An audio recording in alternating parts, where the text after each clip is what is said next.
Hey guys, so a lot of you, when you come to Korea, you want to make friends with Korean people. First of all, that is one term that you gotta know. Like, if when people say Korean, why are they repeating it?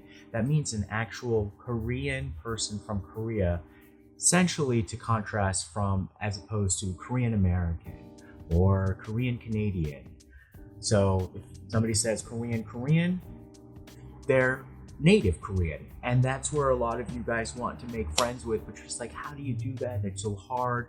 Where do I even begin? So here are 5 tips on what you need to do to make real Korean friends here in Korea.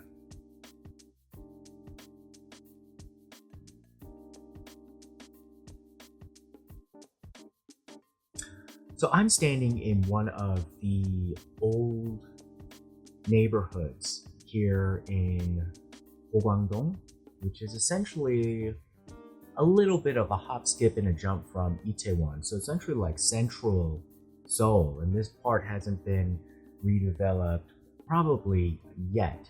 And so most of you, when you come to Korea, you want to see this side of Korea, the traditional side. However, the Korean people that you meet and most likely will try to become friends with are not going to show you this neighborhood. In actuality, they might be a little bit thinking like, well, why would we want to show you kind of like the rundown part when we have all this, slick fancy stuff? You're probably thinking, well, slick fancy stuff is what I got, like in big cities all around the world. Why would I want to see that? I want something unique and cultural. So right off the bat, that's going to be a bit of a mismatch that you need to watch out for. And to kind of put yourself in the framework of, instead of like what I'm going to totally like try to, like experience or get, you kind of have to see it from their perspective. What are they going to do what's in it for them, really? Yeah, to go outside of their a daily life and make new friends. Not to say this neighborhood is not like super expensive now, even though it's not like redeveloped, all the pricing has become reflective of that. Anyhow, so let's start. Number 5. Number 5 tip is to learn Korean. I mean, it's sort of a given. If you want to make friends with international kids, like, yes, they might be Korean, but they studied abroad. You that's kind of like the loophole to this. But if you really want to meet an actual Korean set of friends, you have to learn Korean, obviously. If it were reversed, if somebody came to you and you only spoke English and they didn't speak any English, how far could that really go?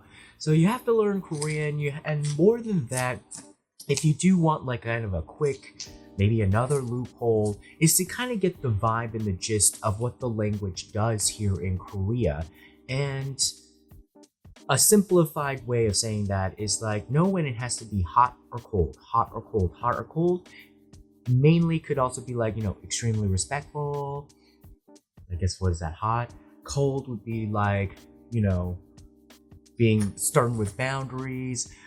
Korean people go through that multiple times, like an hour even, or maybe even the course of 1 minute if you're talking to different people, and it's really facilitated by the language. So they're going to, if you don't even speak the language, they're going to expect, just in the way that they interact body to body with somebody, that kind of dance. So if anything, just kind of practice like being respectful. And then also, I don't like it when people only practice being respectful, because then they look like an idiot, and then no Korean person walks around like that either. So know the opposite end as well. Study some of the Korean drama villains, but don't act like them really. But you know what I mean. Try to balance it out. Now, number 4, if you're here in Korea long term and you want to make Korean friends, then most likely you're going to be part of some sort of establishment, whether it's an exchange program, a school that you're teaching at, or if it's a corporation, or if you're here on any kind of situation where you're going to be part of a group. quickly establish yourself within that group and start to form ties there, and see essentially like how that can be your anchor point and your jumping off point. The thing is that Korean people had been part of many different institutions up until this point in probably your life, namely, family, friends, junior high school, elementary school, high school, college, their work, and then any other kind of interest groups. So they're already tied in and invested. They got their stakes in these types of groups already. So in a quick way to perhaps decide whether they would really want to extend that friend circle is to kind of see like what institution you're part of as well, and whether they have a place in that, and whether they can circulate through that. Now, if it's not as fancy as some like institution, like work, job, or education, there's a lot of interest groups, like a lot of, they call it 동아리. So like, for example, when I wanted to play tennis here, tennis courts are all monopolized by groups of people who rent them out essentially. And if you want any chance of playing, you have to like join their club. And so part of joining their club, in a way, there it is built in a lot of socialization. You had to, so it was only on the weekends, right? Saturday and Sunday, almost all day, but you had to also then go to the dinner afterwards and then drink, and then also even on Sunday and drink. If you did that the most, then magically, right, like when you actually play tennis, because it was all doubles, then there was no formal list, no formal line. It was kind of like whoever was sort of popular, you would be picked to then play, a set of doubles.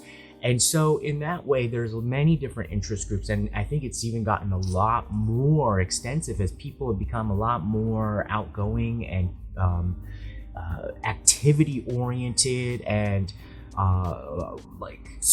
kind of like convalescing around a certain interest. So some people are cars, and other people's, maybe it's like golf, tennis, or some kind of sports.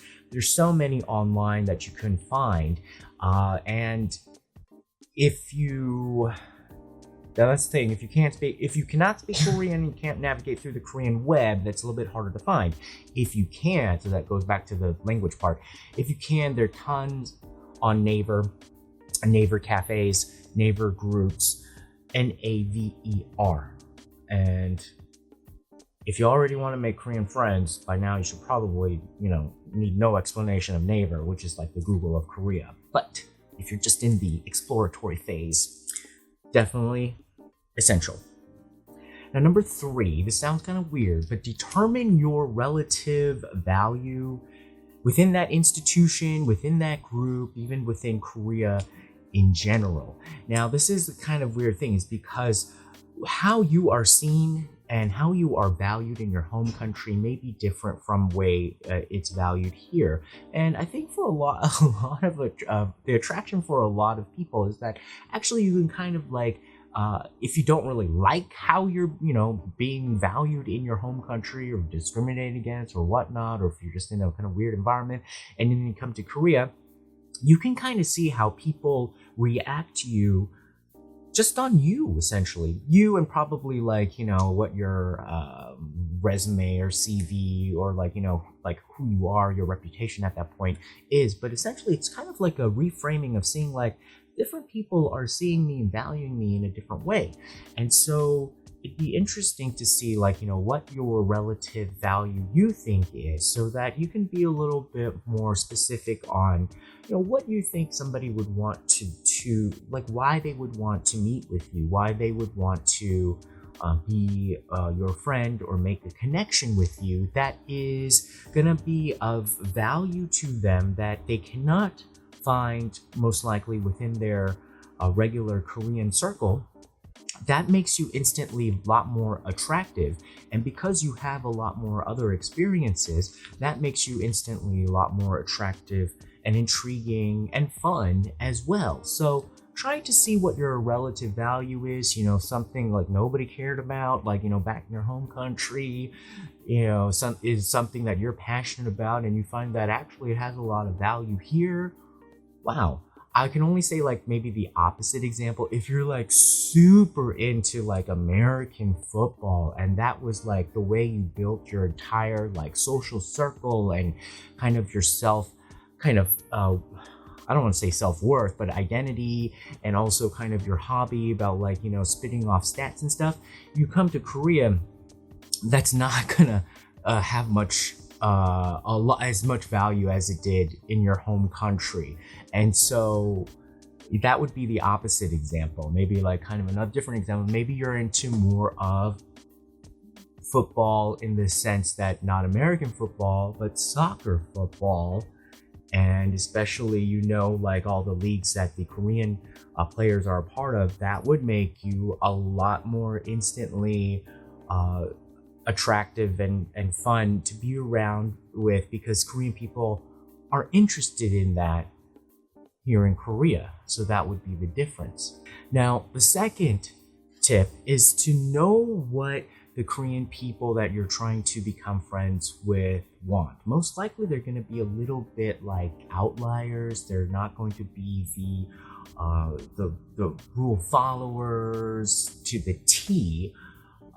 And they're a little bit more interested in exploring different friendships, because I would say like a lot of Korean people don't take it even personally, is that they really don't have time or interest or a bandwidth to make foreign friends. So just in general, that's just kind of like, why, they're thinking like, why would I do that? Because the commitment that you make towards a friend, it is seen as a little bit more of an investment that needs longer time for a return, and you're kind of a risky asset, because if you're a foreigner, you might not stay around too long. And not that everybody is like that, not that nobody can just nobody won't just make short-term friends, or not just think like there are people who will want to just have a very light friendship, no big things. But there will be a lot of people thinking like, I have like a ton of obligations already that I can't go to and friends.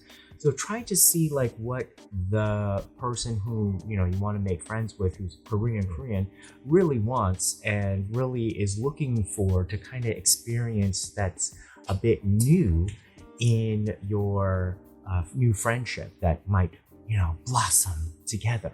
And number one, if all else fails, I guess just be hot. I mean, it's sort of a joke, it's sort of not a joke, but if you are really desperate in some way, like, you don't have all the time to learn the language, well, if you're just hot, then maybe if you're in that kind of environment, then, people just be like, oh, they'll at least give you some kind of conversation. And, if you're not necessarily, all ready to go to make Korean friends, but you're hot or something, I guess people will respond to that. I guess it's an international language. So, I mean, that's also kind of going to say that, even if it's not just meant in glib, that your appearance and the way you present yourself and the way that you are found attractive, it might be a little bit different from the way that it is equated and valued in your home country. So here you'll know different fashion codes and sort of different aesthetic that most people I've found, if they stay here for a while and they have Korean friends, will gravitate towards the Korean aesthetic, no matter what they've said before in protest or just nothing at all. So be ready to adopt some kind of fashion and hair and skincare trends that are all part of Korea. So those are my 5 tips on how to make Korean friends. I mean, it's not all, that kind of wishy-washy wishful thinking, but a little bit more of some practical tips. And I think that will help you in your quest to find your Korean bestie. Bye-bye, guys.